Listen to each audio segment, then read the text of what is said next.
Olá pessoal, meu nome é Danilo e eu gostaria de apresentar para vocês como fazer análise da teoria de resposta ao item de dois parâmetros utilizando o modelo Bayesiano ou as estatísticas Bayesianas. Para tanto, nós vamos utilizar o OpenBugs, é um software gratuito que vocês podem encontrar neste link na internet, openbugs.net. Tá? Aqui tem as informações de como você pode fazer o download e como você pode configurar o OpenBugs no seu computador. O que acontece depois que você instala esse software é que você então pode abri-lo e você vai ter que elaborar uma sintaxe. Essa sintaxe não é muito amigável, tá? Mas com o passar do tempo você acaba se acostumando com ela e você pode usar também o sistema de copiar e colar. Essa sintaxe, por exemplo, ela vai servir para qualquer modelo de dois parâmetros logísticos que você utilize com os seus dados. Tá? Eu tenho aqui nessa sintaxe, então, para o meu modelo de dois parâmetros, o número total de sujeitos, que eu estou chamando aqui de I. Então, o número total de sujeitos vai de 1 até N. Para K, o número total de itens também vai de 1 até K. Aqui eu tenho o meu modelo dos dois parâmetros logísticos, onde eu tenho o exponencial do parâmetro A multiplicado pela habilidade do indivíduo, né? Então, a discriminação multiplicado pela habilidade, subtraído pela dificuldade dos itens, dividido por 1 mais o exponencial do parâmetro de discriminação, multiplicado pelo θ, menos o parâmetro de dificuldade. Esta equação ela também pode ser escrita através desta fórmula. Nós temos, na verdade, a combinação desta fórmula, que é um pouco mais prática, é um pouco mais rápida para rodar as análises. Aqui eu informei também os meus resíduos dos dados. O que é bastante interessante das análises bayesianas é que você pode inserir no modelo os seus resíduos.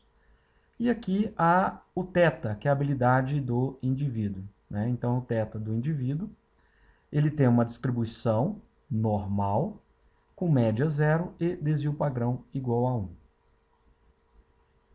Para os valores dos itens, né? Então, para os valores aqui dos itens, K, que vai do item 1 até o item K, eu tenho o parâmetro de discriminação dos itens. Esse parâmetro de discriminação tem uma distribuição normal, com média igual a 1 e desvio padrão igual a 1, e tenho o parâmetro de dificuldade, o parâmetro B dos itens, também com distribuição normal, média 0 e desvio padrão igual a sigma. Sigma, eu coloquei que o desvio padrão, então, ele tem uma distribuição gama, tá? Com os valores aqui de 0,1 e 0,1. Bom, vocês podem observar que eu tenho também valores da assíntota, ou seja, para verificar a questão da distribuição dos dados.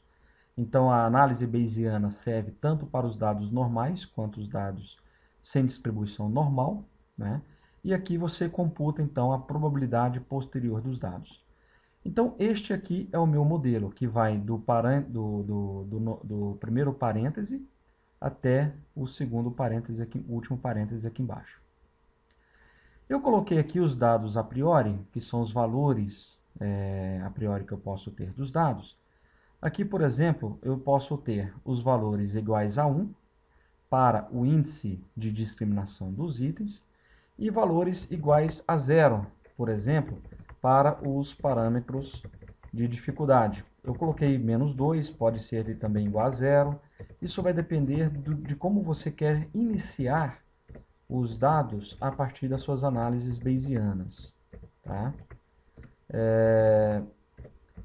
O valor de 0 faz sentido aqui para o valor do parâmetro de dificuldade, uma vez que eu pedi que a dificuldade tivesse uma distribuição, uma média igual a 0, com a distribuição do desvio padrão igual a sigma. E eu tenho também aqui embaixo os meus dados. Observa que os meus dados, eles estão todos eles colocados com vírgulas. Então, eu tenho aqui a minha lista de dados, o N, que é o número total de sujeitos, são 268 sujeitos, K, que é o número total de itens, e aqui a definição da estrutura dos meus dados. Eu vou avançar até lá embaixo para mostrar que essas informações também precisam ser adicionadas aqui embaixo. Ó. Então, os meus dados são unidimensionais, ele é unidimensional, com 268 sujeitos e 15 itens. Muito bem. Uma vez definido, então, o meu modelo, eu venho aqui na palavra Model, eu vou clicar em Especificação, e ele aparece essa janelinha, que é a ferramenta de especificação dos meus dados. Eu vou pedir para ele, então, checar o meu modelo. Eu vou selecionar a palavra Model. Tá? Eu selecionei, ele ficou aqui em negrito, destacado. E ele vai, então, analisar o modelo que começa daqui e termina até aqui embaixo. Eu vou mandar, então, checar o modelo, aqui na minha janelinha de ferramentas. E ele escreveu aqui embaixo que o modelo está sintaticamente correto. Sintaticamente correto. Ou seja, a sintaxe utilizada aqui, ela está correta. Se não estiver correta, o software vai avisar para você, até que você então possa adequar o seu modelo. Eu vou pedir agora para ele carregar os dados. Os dados começam com a palavra list. Eu vou destacar somente a palavra list. E vou pedir para ele carregar os dados. Load data.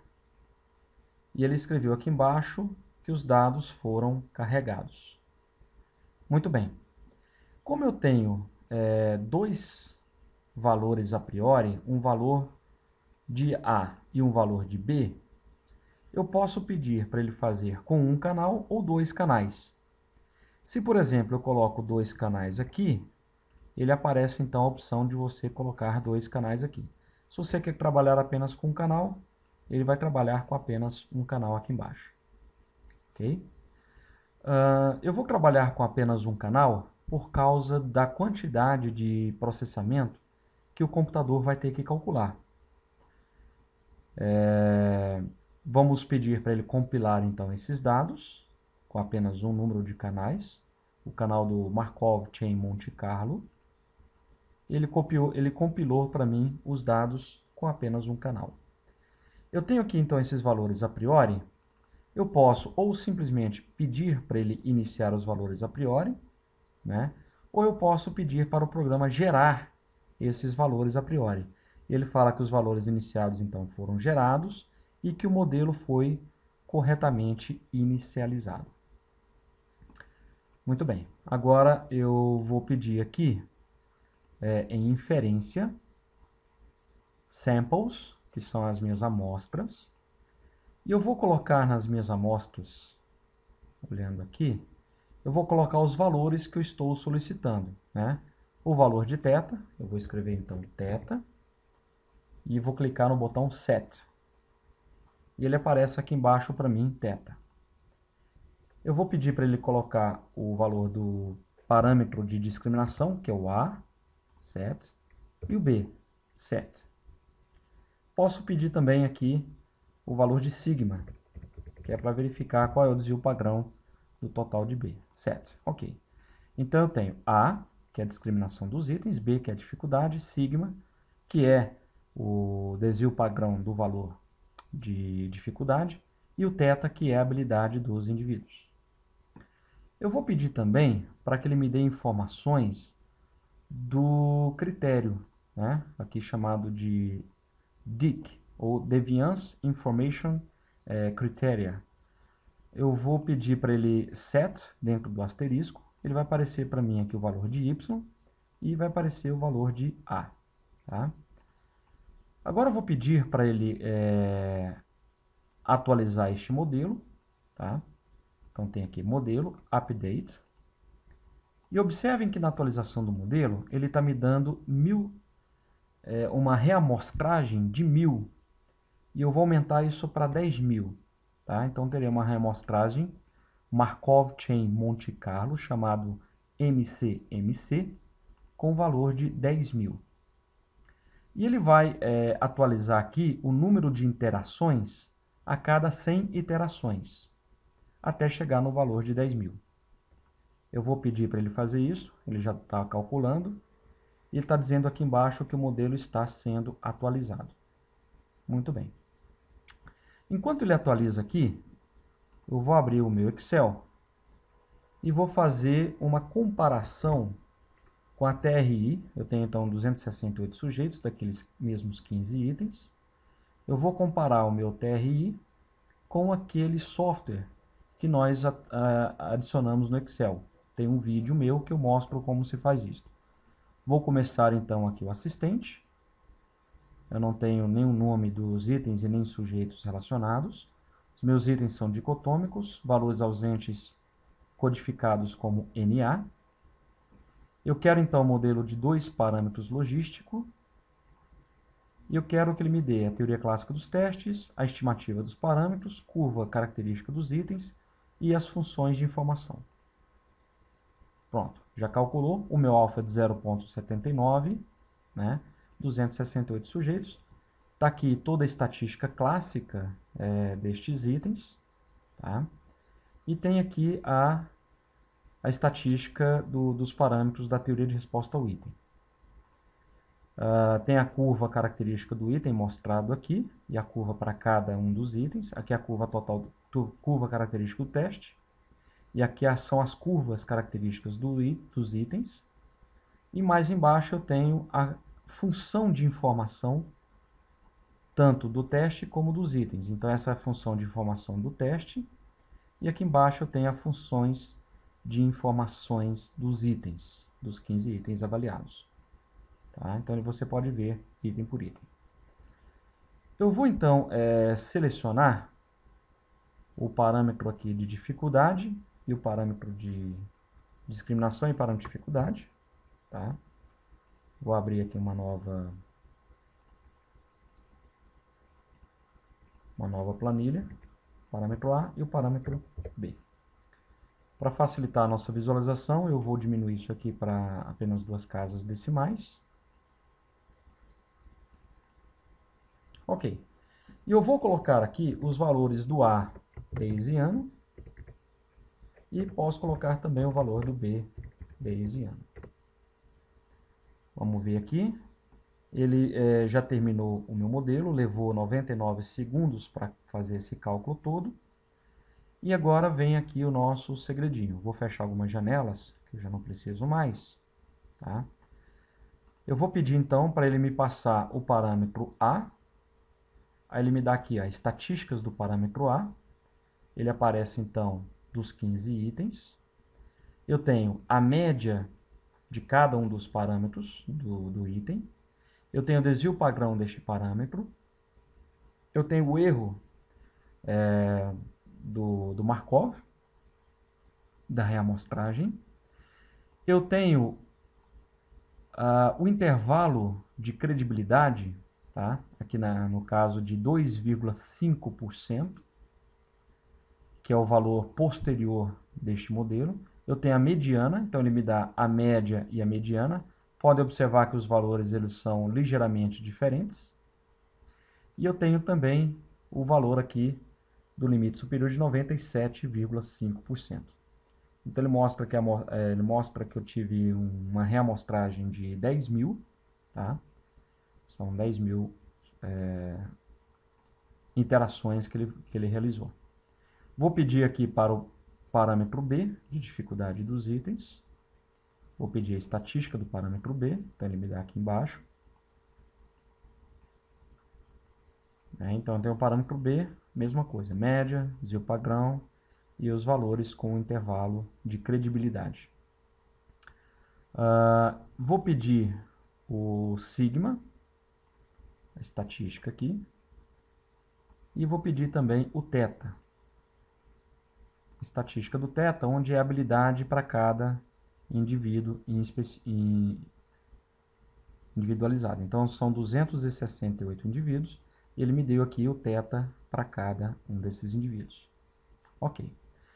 Uma coisa bacana é que você pode também observar, por exemplo, a densidade do θ né? Então a densidade para cada um desses indivíduos. Ou eu posso pedir a densidade do parâmetro de discriminação, né? Então tem aqui densidade. A densidade, então, é a probabilidade máxima que a análise bayesiana, através da simulação Markov em Monte Carlo, encontrou para o meu parâmetro. Tá? Então, por exemplo, aqui com essa amostragem de 10.000, para o parâmetro A, o valor foi de 1,12. Então, ele mostra que a maior probabilidade aqui foi de 1,12. Tá? Já para o meu item, o item 5, olha lá, o valor foi de 0,51. Observe então que a probabilidade foi aqui 0,51. Aqui 1,12 e aqui 0,51. E nós podemos observar em todos eles. Tá? Eu posso pedir também para ele me dar o trace. Né? O trace ele mostra então esse tipo de análise das últimas interações que ele realizou para encontrar o meu parâmetro. Tá? Então tem aqui o valor do parâmetro. E posso pedir também o histórico, que é um famoso gráfico das análises bayesianas, onde você tem então o valor inicial e ele vai fazendo então aqui, este é um canal apenas, um canal Markov em Monte Carlo de 10.000 interações. Este é para o item 1, para o item 2 e assim por diante. Tá? Nós podemos pedir também a autocorrelação dos itens e a gente observa que o item 5 ele tem uma alta correlação não muito confiável. Então este é um item que a gente pode desconfiar um pouco a respeito do valor do parâmetro que ele possui. Os outros, por exemplo, já têm uma autocorrelação mais confiável. Ok? Posso pedir também aqui os quantis. Então ele me dá aquele valor, o valor do primeiro 2,5 e o valor de 97,5. Muito bem. Eu vou pedir também aqui o valor do Dick. Ele me deu um valor aqui do Y e agora eu quero do A, que é o que de fato me interessa. Tá? Onde ele me dá o valor aqui do D-bar. Vou colocar aqui do ladinho. Então, isso aqui é tipo um Q quadrado do meu modelo. Né? É o Q quadrado do meu modelo. Eu posso verificar através dessas análises. Muito bem, agora eu vou pegar então este dado do parâmetro A e vou colocar no Excel para que eu possa comparar o meu parâmetro A com o parâmetro B. Só que tem um problema. Ele me deu em pontos e eu vou transformar isso em vírgula para o Excel interpretar melhor. Tá? Então eu vou apenas substituir pontos por vírgulas e já vou copiar aqui para o Excel. Ok.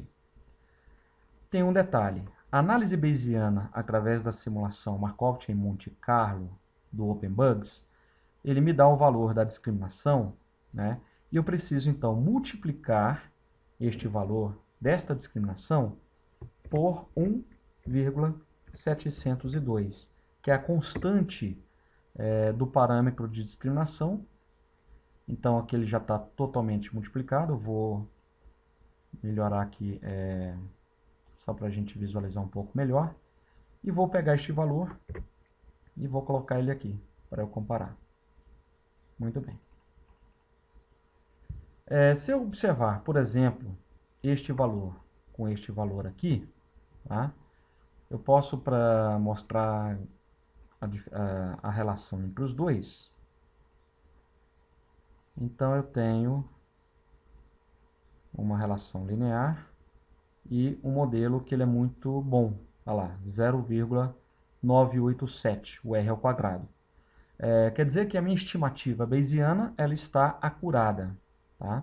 Ela está acurada e é claro que você tem que estudar um pouco qual é a vantagem das estimativas bayesianas, quais são as vantagens que você tem da reamostragem Monte Carlo e com base nisso então você pode determinar se você vai utilizar os valores da média ou os valores da mediana. Né? Se eu for, por exemplo, utilizar os valores da mediana, eu tenho que fazer também da mesma forma. Eu vou multiplicar este valor da mediana por